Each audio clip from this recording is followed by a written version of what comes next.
Hi there. Real quick before we jump into the episode. If you enjoy this episode, or any of the other episodes, be sure to give us a follow or subscribe. It would also be great if you shared it with a friend, or better yet, left a review so others can know how awesome it is. Thanks so much. And now, the episode.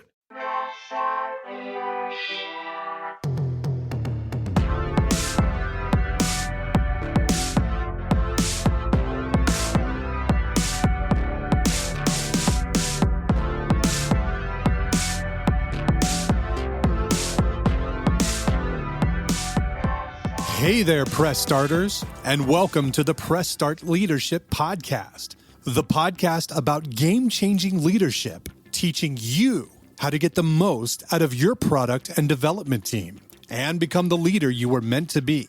Leadership coaching and training for the international game industry professional. Now, let me introduce you to your host, the man, the myth, the legend, Christopher Mifsud. Hey there, Press Starters, and welcome back. This week we're answering more questions. Hey, Press Start Leadership. What do I do after I lose my job? That's an excellent question, and not an easy one, but I've got 8 tips for what to do after you lose your job from my own personal experience. Alright, so you've lost your job. Now what? Losing your job could feel like the end of the world, but it doesn't have to. I have a list of steps you can take to help you gain a one-up after you've been let go. First up, number 1, don't panic. I know it's easier said than done, but take some advice from the Hitchhiker's Guide and don't panic. The gaming industry is a highly volatile one, and it's likely you'll find yourself in the midst of a restructuring, a pivot, a redundancy, or any of those other fancy terms for let go at some point in your career. I did multiple times, and this is part of the game, so don't be too hard on yourself. Number 2, take some time. If you've been let go, take some time to unwind. Sleep in, catch movies, take walks, catch up on the things you haven't had time to do while you were busy working on project after project. Your job loss is a loss, so it's important for you to take the time to process and grieve it. Take a few days or weeks to rebuild your energy before diving into the job search. You're going to need the power up. Number 3, update your resume.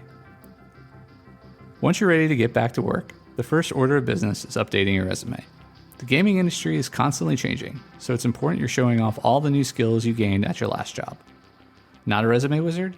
No problem. You can hire someone to help you, or if you're short on cash, you can ask a friend for help. There are also plenty of free resources out there to take advantage of, like Resume Genius or Canva.com. 4, post it. I know that may sound obvious, but it's important. You didn't just do all that work on your resume so you could sit around and wait. Get it out there. There are many places out there you can post it, but make sure you hit LinkedIn Jobs. In my opinion, it's the best job search option out there if you want to work in the video game industry. It's entirely possible you'll have a recruiter reach out to you too. Number 5, tell your story. Let everyone know you're looking for a new job. Share it on Facebook, Twitter, LinkedIn, TikTok, whatever your platform you use. There's a reason they call it social networking, and it's time to use your network. Once you've posted it, keep posting. The way social media algorithms are set up, not everyone sees your posts every time.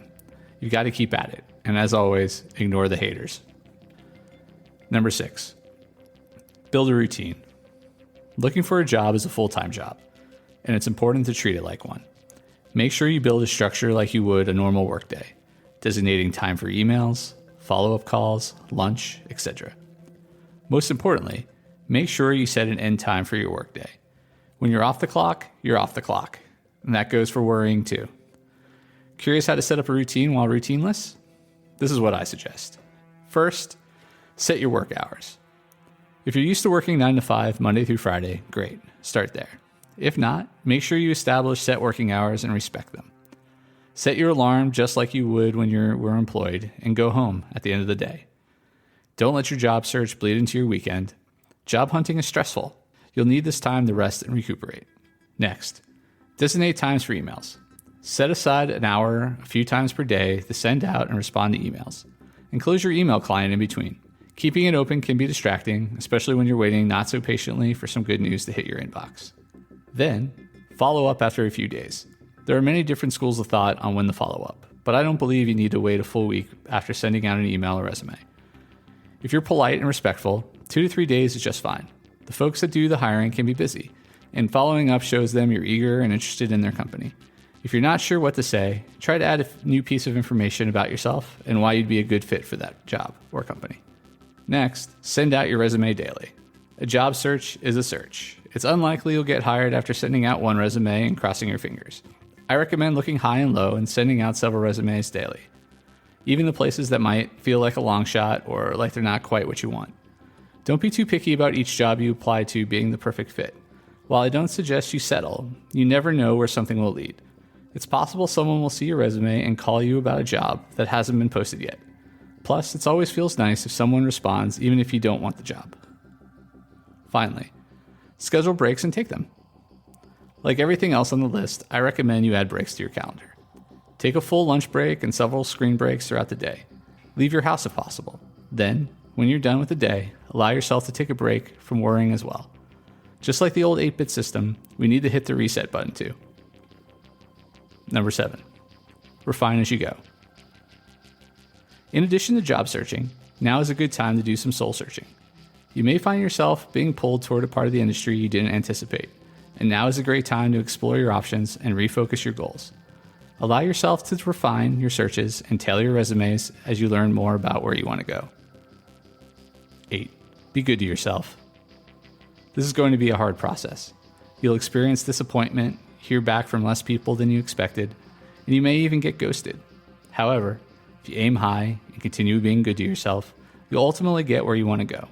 Every layoff and hardship in my life has led to bigger and better things. An extra life, if you will, not a game over. So get out there and press start.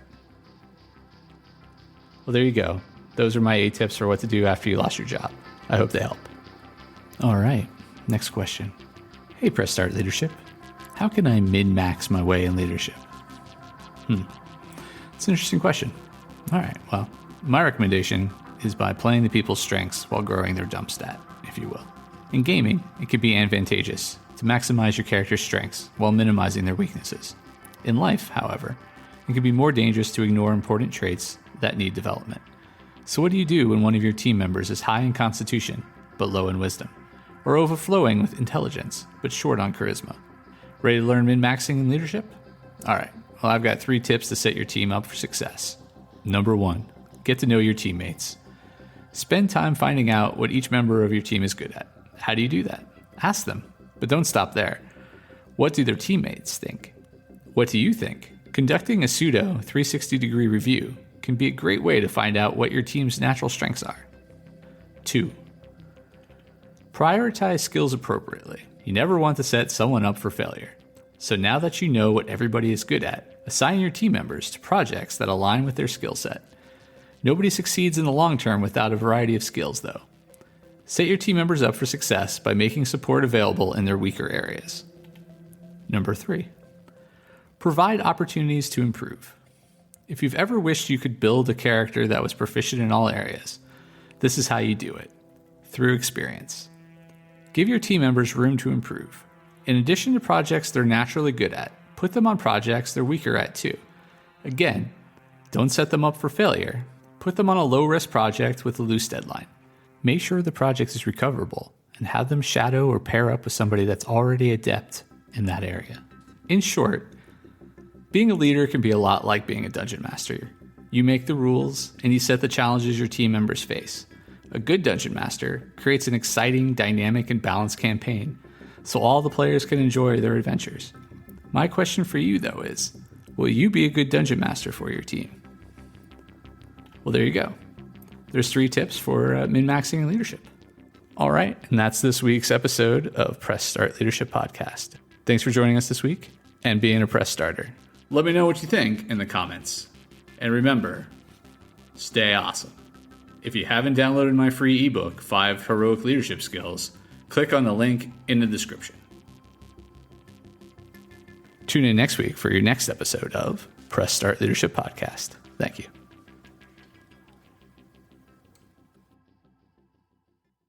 Oh, hi there. The episode's over, but thanks for sticking around till the end. If you're on the quest to elevate your team's leadership, production, or game design capabilities, I'm here to assist. Leveraging extensive experience and a strategic approach, I offer personalized audits, bespoke workshops, and leadership retreat facilitation to drive your team toward excellence.